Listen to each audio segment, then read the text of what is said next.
This is an example for divisibility test of 21 को भी divisibility test pass करने के लिए 3 and 7 की डिविजिबिलिटी चेक करना पड़ेगा। अगर 3 से भी जाता है 7 से भी जाता है तो दैट मीन्स कि ये नंबर 21 से भी हम डिवाइड कर सकते हैं।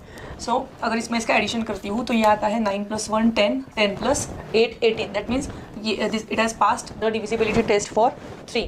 नाउ डिविजिबिलिटी टेस्ट फॉर 7 में हम लोग क्या करते थे, आखिरी डिजिट को मल्टीप्लाई करते थे 2 के साथ। आखिरी डिजिट को मल्टीप्लाई करिए 2 के साथ और 144 में से माइनस करिए। That is 144 minus 18, it gives 126। और क्योंकि 126 में है 6 का डबल हो जाता है फिर से 12, और अगर मैं 12 - 12 करती हूँ तो इट गिव्स 0। अगर 0 आता है या ऐसा कोई नंबर आता है जो 7 से डिवाइड होता है दैट मीन्स कि it has pass divisibility test for 7। So इसमें ये पास कर दिया है, इसीलिए ये 21 से भी डिविजिबल है। This is an example for divisibility test of 22 में डिविजिबिलिटी टेस्ट के लिए, क्योंकि 2 × 11 इज 22, सो 2 and 11 की टेस्ट पास करना चाहिए। 2 की टेस्ट तो सिंपल है, आखिरी डिजिट हमने चेक कर लिया 6 है, इसका मतलब वो 2 से डिविजिबल है। अब 11 के लिए हम लोग चेक करते हैं तो अल्टरनेट नंबर्स को सर्कल कर देते हैं दोनों नंबर्स में, और दोनों का एडिशन करके माइनस करते हैं और देखते हैं जैसे 11 में बताया था। इन दोनों का एडिशन कितना आता है, 7 + 7 14 + 1 15, और इन दोनों का एडिशन भी आता है 15 माइनस ये वाला 15 gives 0। So it is divisible by 11। So this number is divisible by 22 as well. 1 + 6 is 7, और ये भी 1 + 6 7, फिर से हमारा जो सब्सट्रैक्शन है वो आ गया 0। अगर इन दोनों का एडिशन और इन दोनों का एडिशन और वो जो आंसर से उसका सब्सट्रैक्शन 0 या 11 आता है, so it is divisible by 11। और आखिरी डिजिट 6 होने के कारण it is also divisible by 2, so the number is divisible by 22 also.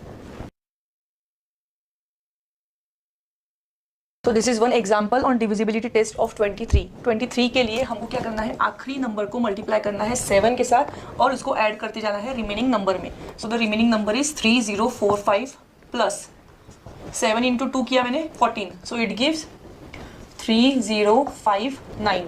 अब आखिरी डिजिट यहाँ पे क्या हो गया 9, फिर से मुझे करना है × 7, so it gives remaining number plus 7 9 = 63 which gives 368 में फिर से आखिरी नंबर को मल्टीप्लाई बाय 7 कर दिया, सो इट गिव्स 36 प्लस 7 8 = 56। सो इसको 56 के साथ एडिशन किया, 92 इज डिविजिबल बाय 23 से डिवाइड करके हमको यहाँ पे मिलता है 4।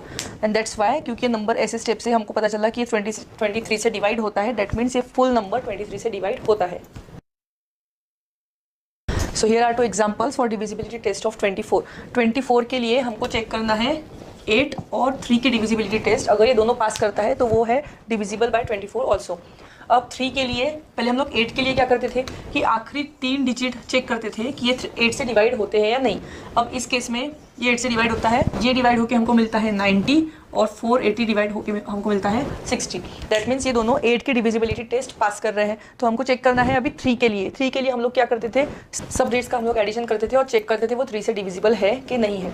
अब यहाँ पे एडिशन करके क्या मिलेगा, 7 + 7 14, 14 + 2 16 एंड 16 + 8 24। तो ये आ गया 24 विच इज डिविजिबल बाय 3। और यहाँ पे भी ये एडिशन आ गया है 7 + 7 14 15, इसका एडिशन पूरा आता है 15। इसका मतलब ये 8 की टेस्ट भी पास कर रहा है, 3 की टेस्ट भी पास कर रहा है, इसका मतलब this number is divisible by 24 also. This are the examples for divisibility test of 25। इसमें हम लोग को सिर्फ इतना देखना है कि आखिरी डिजिट 00 25 50 75 इन चारों में से अगर डिजिट आते हैं आखिरी में तो इसका मतलब वो full number is divisible bye 25। यहाँ पे आखिरी में आया है 50, मतलब ये पूरा नंबर 25 से डिवाइड होता है। यहाँ पे आखिरी आया है 25 और यहाँ पे 00, मतलब ये भी दोनों नंबर 25 से डिवाइड होते हैं।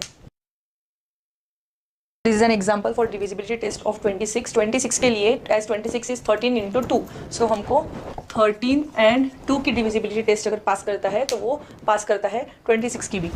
सो 2 तो आखिरी में आया है, इसका मतलब 2 की डिविजिबिलिटी टेस्ट तो हमने पास कर ली। अब 13 के लिए हम लोग क्या करते थे, यहाँ पे आखिरी डिजिट को करते थे × 9 और वो रिमेनिंग डिजिट में से हम लोग माइनस करते हुए जाते थे। 9495 माइनस 9 2 = 18 विच गिव्स 9477। फिर आखिरी डिजिट के साथ फिर से × 9 किया, फिर 947 माइनस 7 9 = 63। इन दोनों को माइनस किया हमको मिलेगा 884। 4 के साथ फिर से × 9 किया, 88 माइनस 9 4 = 36। इन दोनों को माइनस करके हमको मिलेगा 50 2 or because 52 is divisible by 13. So that's why this number is also divisible by 26. Here are two examples for divisibility test of 27. 27 की divisibility test के लिए हमको पीछे से यानी कि राइट साइड से 3-3 के ग्रुप बनाना है. ये बन गया और यहाँ पे नहीं बन रहा, इसका मतलब यहाँ पे पीछे 0-0 है. यहाँ पे भी 3-3 के ग्रुप बनाना है, मतलब इसके पीछे भी आ गया 0 और वो ग्रुप्स को हमको ऐड करना है.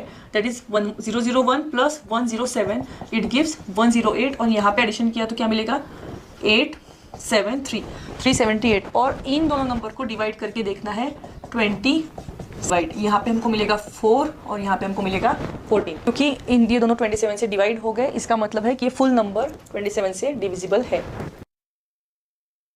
तो ये एग्जांपल है डिविजिबिलिटी टेस्ट फॉर 28 के लिए जिसमें हमको क्योंकि 7 4 are 28 इसका मतलब हमको 4 और 7 के लिए डिविजिबिलिटी चेक करना है. पहले तो 4 के लिए कर लेंगे, सिंपल है तो. और ये जो आखिरी दो नंबर है चेक करने पड़ते हैं 4 के लिए. तो आखिरी दो नंबर अगर मैं डिवाइड करती हूँ 4 से तो 4 1 जा 4 4 6 जा 24. इसका मतलब this last two numbers are divisible by 4. That means the whole number is divisible by 4. अब चेक करना है हमको 7 के लिए. तो 1764 last digit into is 8.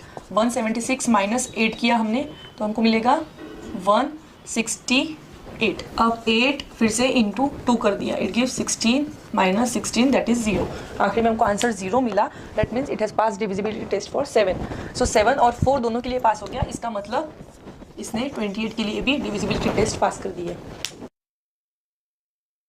So here is an example for divisibility test of 29. 29 के लिए हमको करना है last digit into 3 remaining number में ऐड. 188 प्लस 5 3 जा 15. अगर मैं इन दोनों को ऐड करती हूँ तो मुझे मिलता है 3 कैरी 1 0 2 203. 203 में फिर से आखिरी नंबर को इंटू 3 किया तो ये मिलेगा मुझे 20 प्लस 3 इंटू 3 9 यानी कि 29 जो डिविजिबल बाय 29 है. It gives 1. इसका मतलब ये फुल नंबर 29 से डिविजिबल है. So the last problem that is divisibility test of 30. 3030 that means हमको divisibility test 30 के लिए चेक करना है. तो 30 यानी क्या है 10 इंटू 3 10 3 30. इसका मतलब वो 10 और 3 की divisibility test पास करना चाहिए तो वो 30 से भी divisible है.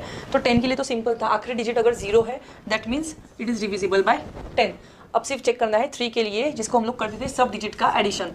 6 प्लस 3 9 9 प्लस 1 10 10 प्लस 2 12. इसका एडिशन आया 12. इसका मतलब ये नंबर डिविजिबिलिटी टेस्ट पास कर गया फॉर 30.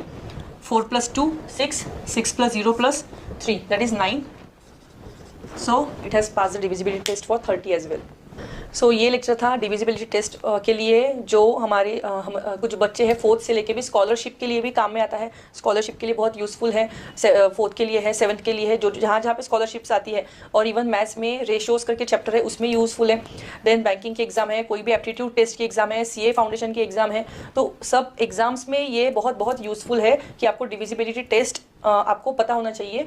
चाहे वो कॉमर्स के स्टूडेंट हो या इंजीनियरिंग के स्टूडेंट हो तो आपको जो रेशोज़ है उसको रिड्यूस करना पड़ता है और उसको मिनिमम करने के लिए आपको ये बहुत यूज़फुल है कि इसके फैक्टर्स कैसे फाइंड करना है. इसमें आपको काम में आएगा डिविजिबिलिटी टेस्ट. सो और ऐसे ही बहुत सारे बेसिक है मैथमेटिक्स के बेसिक लेक्चर्स है जिसमें एप्टीट्यूड या अदर एंट्रेंस एग्जाम में जो यूज़फुल आएंगे वो मैं बहुत जल्दी अपलोड करूँगी. अभी के लिए आप लाइक करिए, सब्सक्राइब करिए, बेल आइकॉन प्रेस करिए. और इसके बाद में मेरे बहुत सारे लेक्चर्स आएंगे जो एंट्रेंस एग्जाम के लिए यूज़फुल रहेंगे. तो अपने फ्रेंड्स जो अदर कोर्सेज भी कर रहे हैं, एंट्रेंस एग्जाम्स भी दे रहे हैं, उनको भी मेरी लिंक्स फॉरवर्ड करिए.